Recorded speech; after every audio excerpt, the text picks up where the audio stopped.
What it do, Kale crew? We are back with Chapter 3 of Instincts of Isaiah. And this deck profile is... Herald of Perfection. Here we go, guys. What's up, man? Well, hello there. Obviously, we're here with Herald of Perfection. Hark the herald angels sing.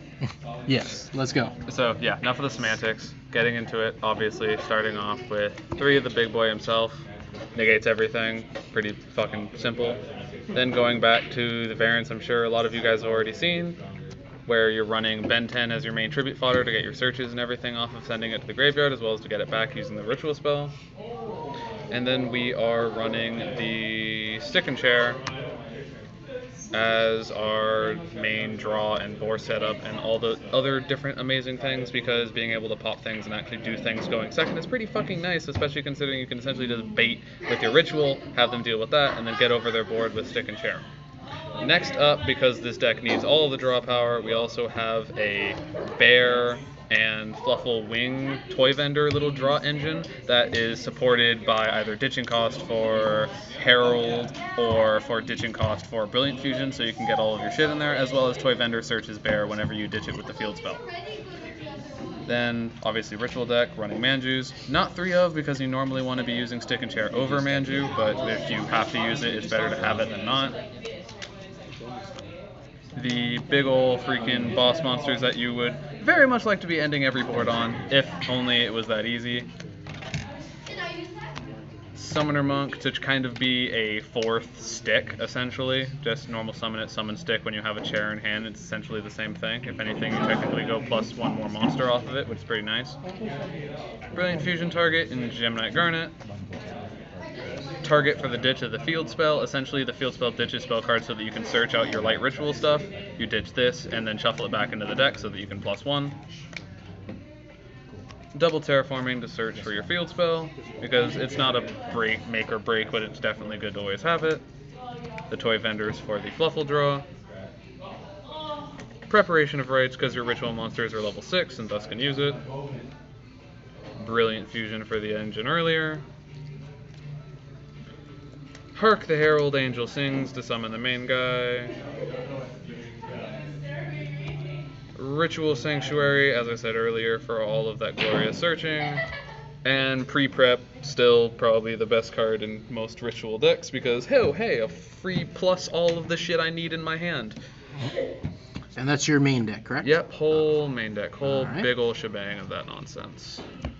Moving on to the side deck, or extra deck. Yeah, I'd rather go to the extra deck first. Side deck is pretty weird and a lot of just for the funsies and or helping you set up against weird things. So we'll go into that a little bit later as I drop all of my cards, awkwardly trying to get them out of the way. It's okay. Kale crew is used to kind of weird stuff on this channel, so... Oh, I bet that's why they come. Okay, so first and foremost, the main targets for your XYZs off of Stick and Chair being Ouroboros, for just, obviously he's good, next hands going first and the like. This one's more of just a funsies target in Illuminite if I want an extra just draw and ditch off of everything.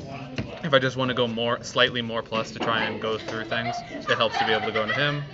And then this is literally just to get over really weird shit. I found it useful when I used to play it, so it's still in here now.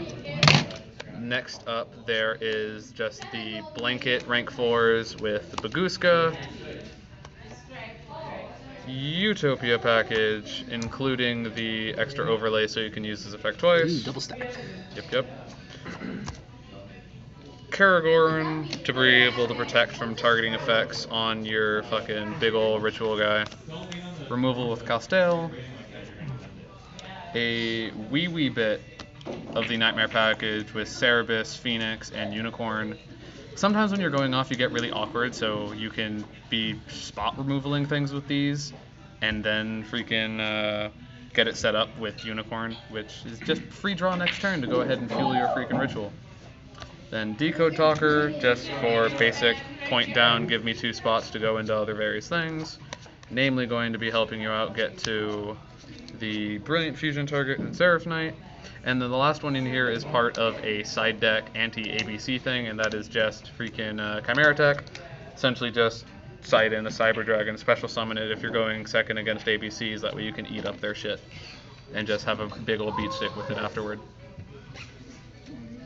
But that takes care of all of that. Alright.